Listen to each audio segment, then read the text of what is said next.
Welcome back to Mik'd Up.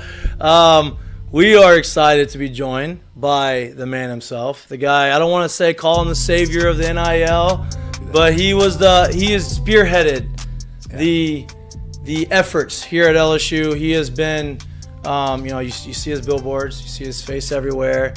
All around good guy, Gordon McKernan. Thank you so much for coming in. Glad to be go here. Ahead. Look, if you want to drink, go ahead and drink in one of see those. If these were cold or That's not. it. No, I wish they were. I wanted them once upon a time they were cold, but that's the new.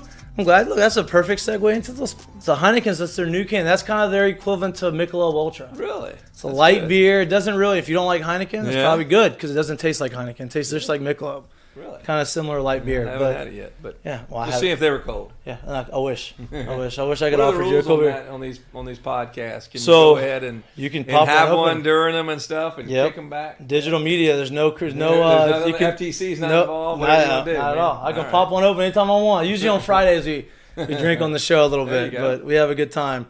Thanks for coming in. Glad to be here. I appreciate this. I know you're a busy man. I saw you last night. Yep. Talk about the first pitch break. How awesome was that to me? Yeah. I've been to a few. Yeah. That was the most I've ever seen there. Yeah, I thought the energy level, as you've talked about there, was great, and there's certainly such a big expectation level, right? I mean, everybody just wow. But yeah, you can feel it, you can sense it that there's something a little different, a little expected by these guys. And talking to Trey and some of the other people that I talked to, I think one thing that's becoming apparent to me is they feel better conditioned, better prepared from a weight room standpoint. Because I'm hearing like the pitchers are throwing, their miles per hour, each went up several miles, and it's largely because of the new training program, and they're just stronger and they're throwing better. Have they detailed that? No, I asked Trey about it because I was we were at lunch the other day and watched some stuff, and he goes, "Oh yeah, it's different. I mean, they've been hitting it. Yeah, so I think there's a little, it's anything. You get a little stronger, you look a little better, you get a little more confident. Yeah, you feel good, look good, play good, right? That's kind of how it works. So I think that's some of it. Ty Floyd mentioned that on the player panel, I believe. He said, "What did Wes Johnson bring?" And he said, "Sleds." Yeah, sleds.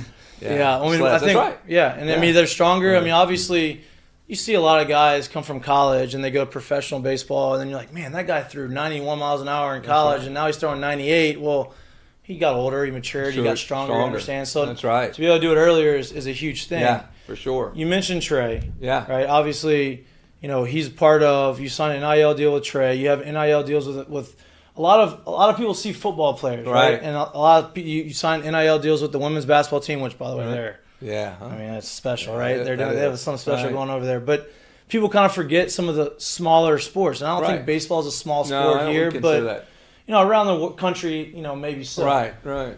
What goes into the dynamic of like the baseball NIL, right? You have Trey, you have Tommy White, I believe. Yeah, well, we're working. I don't know. I think we agreed with Paul Skeens today on some terms, and Tommy hopefully this week, and maybe Gavin, the freshman. So we're looking at, I like 3 to 4 kind of in baseball. I mean, it's, football, you have 22 guys in the field, so a little bigger numbers. But baseball, I think 3 to 4. Last year we just had 2. Tried to get Dylan Cruz last year. And, he doesn't want any part in it. Well, I mean, he did. I talked to his dad, who's a nice man, George, and he's a good man. But they had a whole different thing going on. Let me tell you. And, I'm not saying that he comes from money, but I ain't saying that he doesn't come from money. Right. They do well. Yeah, so there was a whole different thing going on when I visited them. So I said, no, y'all just go do your thing. Yeah. But they were really nice people. So we had 2 last year. So I think taking up to about 4 people this year. But going into it, what I'm looking for, and it kind of can come in any formula, so to speak. But I'm looking for, first of all, good character kids, right? Yep. You don't always know if you're getting them, but you try to do the best research you can because you want someone to represent your brand and be an ambassador for your brand. Right. So that's number 1. Number 2, you're looking for players typically who do perform fairly well on the field, right? Of course. I mean, I'm not against signing the guys on the bench, but I'd rather sign the starters and stuff. Yep. So that's the second thing. A third thing that I would really look for is a personality. You just see them, you look at them, you go, wow, that's different. Now it could be really flamboyant, and they're like Trey. When I saw Trey last year, when I walked in the first pitch, I said, "Turn my head." I said, "I want to." Yeah, gotta have that guy. I marketable. Right, didn't know much about it. But then also when I look up there and I see Tommy White up there, it's a little, you scratch your head and go, all right, that's a little different. And so you watch him swing a baseball bat, you're like, oh, okay, I get it. Yeah, so it's intriguing, right? Yeah. Wow, he's kind of different. So that would be another one. And then anyone who has a good story or kind of just, it's interesting, like Paul Skeens has an interesting story, right? When you meet him and you sit down, you talk to him. And he wanted to go to the Air Force to serve his country, right? And that's what he wanted to do. Yeah. And he got caught. Wow, I've gotten really a lot better in baseball, and now I might have this thing going on. So he's got an interesting story. So kind of character, performance on the field, personality, or story. That's where I kind of live. What goes into these contracts? Like you know, obviously you laid out how you basically choose or you target the guys that you want to go after. But then when you say, okay, these are the guys. When you go into these, you don't sign them to a year. God bless you. I really was sneezing. It was a sneeze. All right. Thank you. I appreciate it. You know, some people say, do you sign them to a year long? Do you sign them to 6 long? No. Don't, any businessmen or women out there listening, don't sign them to a year-long contract. The chances that every kid you sign 18 to 22, 23, or your Stetson Bennett's NIL, 25, 26, right? A little different. But the chance that young man or woman is going to do everything they're supposed to do in a year-long deal and stay out of trouble and all those other things is almost zero. Right. It's just not going to happen. Right. So I would rather do a series of rolling contracts, and that's what I do, typically 2 to 3 months, depending on when I sign them. And if everything goes well, we re-sign again. And that does two things. That's what I tell all the kids. Number one, it protects me. And that if something goes wrong in this relationship, you get arrested or some bad social media press gets out there and I need to distance myself, I'm not going to terminate them necessarily. I just let the contract expire. Yep. Right?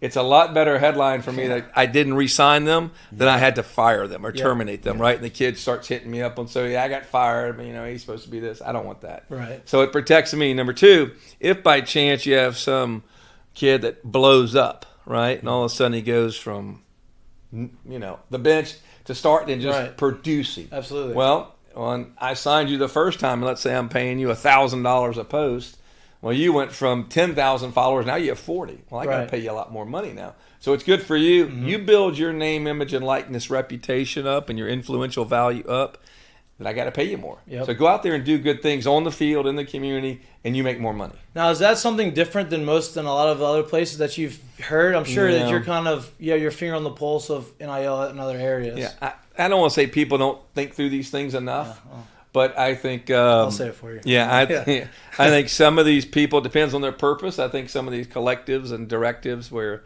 people are just trying to acquire the talent and amass the talent at a school, they're not really caring about that. They're just... doing it the wrong way. Right? And that's actually my next question, because that's kind of, I'm a big advocate for players in college being compensated for their abilities, right?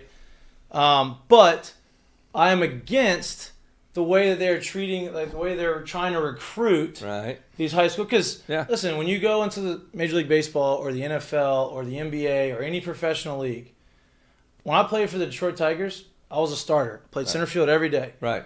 I didn't get any endorsement deals just because I played. Right. You know who got the endorsement deals? Miguel Cabrera, Ian Kinsler, the guys who are performing on the field and they've had a name brand, they've done it, right? So you have to earn that on the field. So I was against that. So do you go at, like, are you kind of along those same lines of like, hey, I'm going to reward, you're going to get paid based off what you do, and then the better you play it, the more you get rewarded? Well, yeah, without a doubt. Right. This isn't pay for play, right? The NCAA doesn't want that. The first thing I'm going to do in every single contractual relationship with these young men and women is not put them in jeopardy or myself in jeopardy, right? I don't want any NCAA investigator ever calling the coach or calling me and trying to talk to me and say, well, how can you justify this payment, right? That's not going to happen, right? Because I care too much about these young men and women and the school. I'm not going to put anything in jeopardy, right? So I think some of those other places that are doing that, depending on how the NCAA and things work out, there's going to be some interesting investigations, I think, one day. Yeah. So I'm not going to do that. And as I said,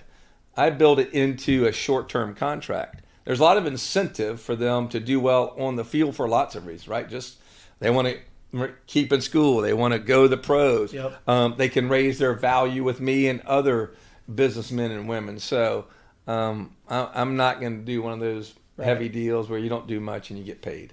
And that's brings me to my next point, right? Because we spoke a little bit off air about this. I think people what gets lost in this transaction of, hey, you have signed a contract, you have responsibilities, you execute the responsibilities, you get paid. Right. People automatically say, oh, they're just paying them, they're not going to do anything. What you do is you hold these kids accountable. They have a responsibility, or they don't. Their contract is null and void because they're not executing the contract that you agreed to. That creates a sense of that teaches them what the real world is, teaches them business, teaches them how to be accountable, and it teaches them how to understand how to negotiate contracts and negotiate real life situations, right? And I think that's kind of what gets missed in some of these NIL talks with other people from the outside looking like, oh, this is just paying them to play. No, I don't think that's the case. So I just want to say kudos to that because I think that because if I would have had, I wish I was able to learn that before I got drafted and had to look at a contract like, what the hell am I looking at? Right. You know what I mean? Yeah. So, no, certainly. They're going to have, we call them deliverables in the contract. There's certain things they have to deliver, right, to be paid. And they have to deliver whether it's a social media post or they got to show up for a community event or they got to show up for a a commercial shoot or a billboard photo shoot. They have to show up. They have to deliver certain things. If they don't get paid. Right. And it's amazing. Some of them will get behind, and we get towards the end of the contract when they want the new contract, and we're like, sorry, the new contract. You're 3 deliverables behind. Right? Yeah. How do I make that up? I want to make, I'm sorry, I got a little behind. I'll make it up and say, well, you got to go make it up before we do a new contract. Right. And that's accountability. That's the real life. And I think that's important. Have you seen anything different change? Like, have you seen NIL, the way it's structured, change from when it started to how it is now? And if you haven't, do you foresee any? I mean, it's hard to put the toothpaste back in the tube, but is there? It is. No, I've seen having just now that the portal's fully open and now we've NIL with this first full, seems like season coming into it. What experienced in the last several weeks with football, for example, was just crazy. Yeah. Right. I mean, the friends that I have at other SEC schools and types who I'm good friends with, and I trust what they're telling me about what's going on over there because they've learned that maybe I'm kind of deeply involved with LSU NIL, right? And they'll call and say, "Man, I saw where you signed. What is going? What are y'all doing? I mean, we can't figure this out over here. It's out of control." So there's a sense that the genie's out of the bottle. We know we're not getting out of the bottle, but god dang, it is crazy. There's no regulation. Yeah, there's no regulation, and I'm talking. These are big Texas schools and big. Southeastern schools with deep pockets. Right. And they're all complaining about it. So I do think that, and it may take a little longer than we all hope for. And I know that most of the NCAA presidents and stuff want Congress to get involved. I think it might take a little bit longer because you have all sorts of issues that people aren't thinking about with different states trying to classify student athletes as employees in a certain state. So you can imagine if a football player is an employee of the school, what that means in terms of what you have to pay them, if there's overtime, they get injured on the job. It's just all sorts of headaches. So if you have that in one state, but you don't have it in another state, there becomes a competitive advantage or disadvantage in recruiting and how you do things. So this is a lot. There's a lot of litigations that are popping up around the country on these things, and you have certain legislatures that are passing very advantageous rules regarding student athletes that benefit their state that may not exist in the state next door, and that's a competitive advantage. Right. So it's going to be interesting. I think they'll have to. So LSU obviously brought in a ton of transfers on the baseball side, right? Yep, they did. And they number one transfer portal. I mean, obviously Paul Skeens was one of those guys. Tommy White was one of those guys. Do you see now? This is the collective, probably part of it, like the LSU collective. Was that a big role? Did that play a big role, or is it more about, hey, we're going to come here because we're trying to, this is where they want to be? I think there's something special about LSU baseball. Yep. Right. And we know most of these kids, they're not getting a ton of scholarship money when they come, and they have to divide it up and all those things. I think the experience in the box and the history and the tradition, it's just different. You've been around and played. It's hard to describe. You know, I mean, college baseball, and the same as college football. You can go to 30 stadiums in college football on a Saturday. It's packed. There ain't nowhere else like it is out here, right? So I think they see that and they know it. And you take the coaching staff we have now. I think you can. And Jay understands it. Yeah, he does. And that pitching coach, man. I mean, he's the real deal. Yeah. So it's anytime you get a guy from the big leagues, he's a big league pitching coach. That's right. On a first place team, right. I think people forget that Minnesota's in first place, and Jay says, "Hey, when you want to come back to college? Yep, sign me up. I'm going to leave my big league job, and I'm going to come back and play in college." Says all you need to know about that. I've had all sorts of representatives and family members of football players in other colleges reach out to me when they're at another college and talk about it. If I come back to LSU, is there going to be something for me? Nobody in baseball. That's not happening. That's not motivating them right now. And a lot of them are pretty already doing things, right? It's just a smaller fraternity. They understand it better. So, no, I don't think NIL is playing that big of a part in the baseball side. But it doesn't hurt, right? Doesn't hurt. Because now they're all getting some walk-around money and some money to do some things that they otherwise wouldn't have. Well, and they go, look, and I think something LSU baseball, especially LSU baseball, they haven't really reached this point yet. They will this year because they're hyped up. The number one team in the country. They're going to be on TV a lot. Let's say they make a deep run. Let's say they win the World Series. Right. You're on ESPN a ton. Super regionals, regionals, Omaha, the whole deal. Those personalities that you mentioned are going to be shown. They highlight these guys that have personalities, these the best players, and the guys that are coming back. Like I would imagine that some of these guys may get some national sponsors going into next year, baseball-wise, because of the visibility and because it's baseball and it's just a little bit easier to see in college baseball. That's my next question is, and you may not be able to, you may answer or may not, but are players able to monetize, like let's say Dylan Cruz wants to sell Dylan Cruz number 3 jerseys in the thing, right? LSU sells that. Does he get a percentage? Like, how does that? Do you know how that? Works? So you're saying independent of a signing show where Dylan Cruz goes to a sports memorabilia collector and signs a bunch of jerseys, right? Right. Independent of that, because that's those guys. It was funny. I was at the banquet last night, and I'm looking at some jerseys, and the guy who owned that whole show, right? He had a hat on. And I bid on a few things, and somehow I got outbid. It was supposed to end at 8. Yep. And I was a winning bid at 8 on something, and it said losing, and I bid again, and it kept taking it after 8. And I was like, this ain't right. I mean, the bid went up another $1,000 after 8 o'clock, and I'm thinking, I wonder if this guy's just working me or something. I don't know, but nevertheless, I bowed out of that bid. But you're kidding me.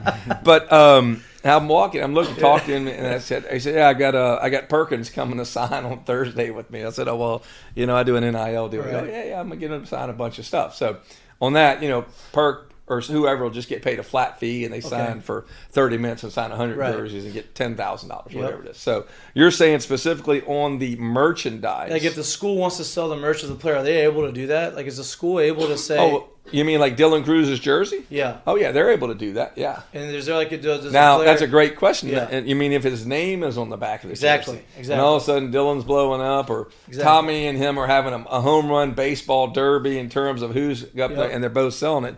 That's a good question. I'm gonna find that out tomorrow. You know what I mean? Because the way I would think about this, right, is like, I mean, in Major League Baseball, they should get a cut of that. They should get a cut of that, right? In Major League Baseball, we have licensing agreements as players with MLB, so we get a licensing check based off of, and it's all split, right, or whatever. But like the bigger players get more. So I just didn't know. Yeah, I don't know if LSU, when you pick up something, it doesn't typically say Cruz on the back. It would just have LSU. Right. Nothing. I just didn't know if they could do that. I don't know. That's a great question. They ought to. I think the football team, I think Fanatics sold football jerseys. I think they do with different names, and they probably give them a check now. Yeah. I'd imagine that's part of the name, image, and likeness. Right. Capitalize on it for sure. Right. Yeah. That's kind of what I thought about that. And seems logical. Figured, you would maybe know or not know, but yeah, I know you'll find out. I'm gonna find that out. That's a great question. I think that should happen for me, like baseball wise, because we couldn't even hold camps. Yeah. Right. So like when I was in school, if you held a camp, your name couldn't be on a camp, and you couldn't put LSU on the camp. You could just be an instructor on the camp. Right.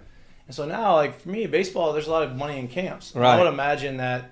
I've seen Trey Morgan has host camps, and you go out there, you go get sponsors. You say, you're going to sponsor the food, or this.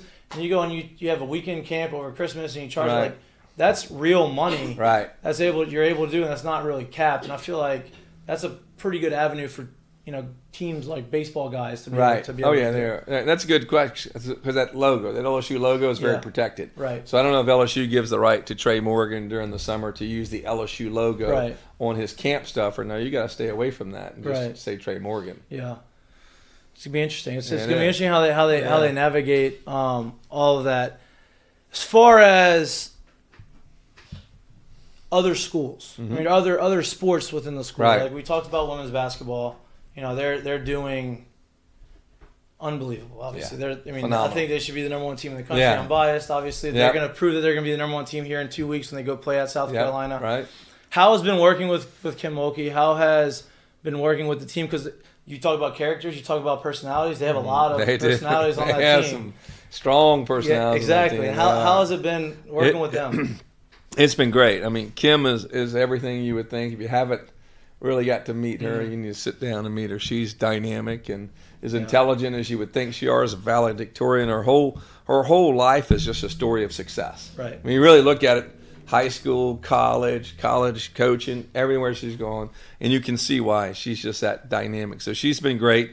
We'll be filming our first commercial this weekend, she and I. Oh, just you? No, just she and I. We can do a little silly stuff commercial. And I've got a little shoe deal coming up for the whole team for a certain game where I'm signing all of them, and there's a designer shoe being brought out and stuff like that. So they're real fun, and they're appreciative too, right? Yeah. They realize women's basketball is the same as men's basketball and the same as men's football, and they realize that, and they're thankful for whatever they can do. But Alexis and Angel, who I have signed right now, and I want to really try to get Flage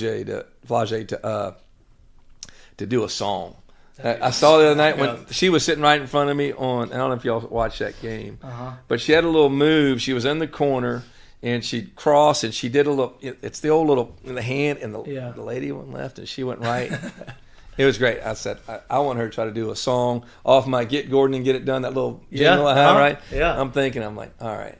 I'm going to pay her to write a song. And then I saw her, of course, in a Instagram ad today, sitting on the front of her Maserati. I'm like, man, that might be an expensive song, I don't think she's hurting as much. Yeah, I think she's okay. Yeah, we did talk early in the year about doing it. I said, you've got so many followers out of state. And that's one thing with these out-of-state kids that come in, whether it's Jaden Daniels or Angel Reese or her, me as an in-state businessman, right? I don't own Canes around the country, and I don't have Coca-Cola around the country.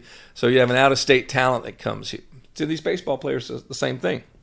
If they have a big following, let's say they have 50,000 followers on Instagram, but 48,000 of them are from their home state, and they come here, right? And then they go, well, yeah, but you ought to be paying me a lot more. I said, yeah, but you got 2,000 people here.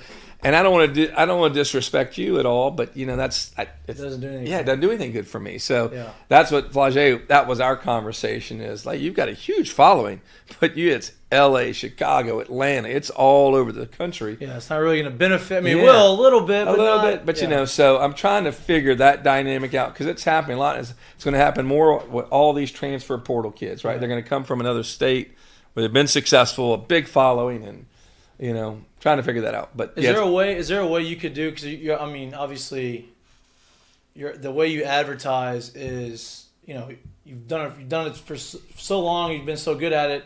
You have to get creative in a sense, right? Yeah. You have to, always look at the new ways of how do I get their exposure, but how do I get exposure for myself? Right. Is there a way that you could maybe partner with a national brand with somebody and say, hey, I'm gonna put. I don't know if that would even benefit you either because. You're not gonna. You're still getting out-of-state That's eyeballs. possible, I guess. Yeah. But trying to figure that little dynamic. I'd like national without paying for national. Exactly. Right. And that's an expensive ticket once you start paying national. Yeah. Right? Yeah. I don't want to keep you much longer. I appreciate your time. Yeah. But along the lines of getting creative, right? Is there other things that you're trying to do within the state, within the players of obviously you have the billboards and the commercials and the stuff, but you mentioned the song. Like, hey, write a song. That's pretty creative. Is there something an idea that you have that's something that's man, this would be really something really cool that nobody's really done. I know we spoke a little bit last night. I don't know if you're ready to say any of that on air, but you know. Yeah. So I have some ideas of starting to work with some of our Get Gordon athletes and making it more interactive with them and the various audiences that might be interested in them. Right. And so one idea I had, and Trey's up for it, and now I've got much bigger ideas, but just a simple thing. You know, Trey claims to be pretty good in video games, all things video games. He claims to be more than pretty good. And I'm like, how good? Like, I'm the best. And I'm like, okay. Well, there's some football players I think believe they're really, really good. I can beat them all. I'm like, all right. Well, I got a couple I think that might want to challenge that. Right. So my thought is, why wouldn't we do some sort of live contest between them, right? And you have callers watching, and you could get some other companies involved, right? And we could donate all the proceeds to charity. We could donate it to the Go Collective for the purpose of baseball. Whole bunch of things, but you could, let everybody watch it, and they're online, they're playing live, and they could do it like in a studio like this. Yep. And people could be firing in, and it raises money. It brings it. awareness. I know, that's what. So we talked about that last night. I think I don't want to put you on the spot, but I think that's something that we here very equipped, well equipped. Oh, y'all to got do. a nice little room out there with a big Three TV. TVs around. We can figure out how to pull that off, and I think you could just Gordon game night. Gordon game night. I like that. Look Right, at that. that. There So you you go. could do it. It could be a weekly thing, and different people challenge you. It could be across sports. I mean, you could have absolutely. You could have an all the LSU gig women's swimmer challenging a men's basketball player, Absolutely. just beating the hell out of them, right? Absolutely. It'd be fun, Love right? that. Yeah. I So love that. anything like that to get fans more involved, to raise the awareness of these young men and women, and get them some props and some more money, and kick money to charities or back to the collectives. I think that's great stuff. Yeah. Last question, I'm gonna let you go. You talked about the NIL, like the actual LSU collective, not just what you're doing, but the whole group. Yep. How have you seen that evolve over the course of the last year and a half since NIL became a thing, right? Because they had one, I think they've restructured it, and they've made it to something. They made it, new rules get brought in and out. Right. How have you seen that change? Yeah, and I know that they're working very hard at it right now. Right. And they've done a good job of getting it off the ground and getting it stabilized, which they need to do. As I think I mentioned earlier, I think they were a little behind, but I think they've caught up in a lot of areas, and they're savvy, and they're doing a good job with it. And I think you're going to see it over the next several weeks to a month undergo another transformation to make it bigger and broader, right? And hopefully bring in the everyday fan and the everyday businessman, where you can participate on a $500 or $1,000, maybe like a crowdfunding type thing. Yep. So there's some really creative people kind of plotting a new course for us. Yep. So I think you're going to see it get bigger and better to a point where we're not going to get outbid, so to speak, by other schools, right? Until at least Congress comes in and stabilizes the playing field. But I do think they're onto some things. Yeah. I mean, I hope so, because it's not going away. It's only going to get bigger. It's only going to get better. It's only going to get more wild. So I'd like to fade in the background a little bit on this and not have to be the spear as much as I've been. Right. Perhaps. Well, we appreciate what you've done for it, because I think that you've helped stabilize it, at least here at LSU, right? I think so. Hopefully LSU continues to do what they want to do in baseball, and you're able to corner that market or do whatever. But I'm obviously watching. I'm a fan of LSU, but I'm a fan of yours, obviously, because of how successful you've been and what you're doing. So thank you so much. I appreciate you coming on the show, and hopefully we can have you back on. Hopefully LSU makes their deep run. We can talk LSU baseball. Yeah, I can't wait to watch it. Yep, me either. Yeah. All right, we're going to take a 1 minute break. Let's get Gordon out of here, and then we'll be right back. You're watching Mik'd Up. We'll be back in 1 minute. All right. Awesome. That was good. It was fun. Good stuff.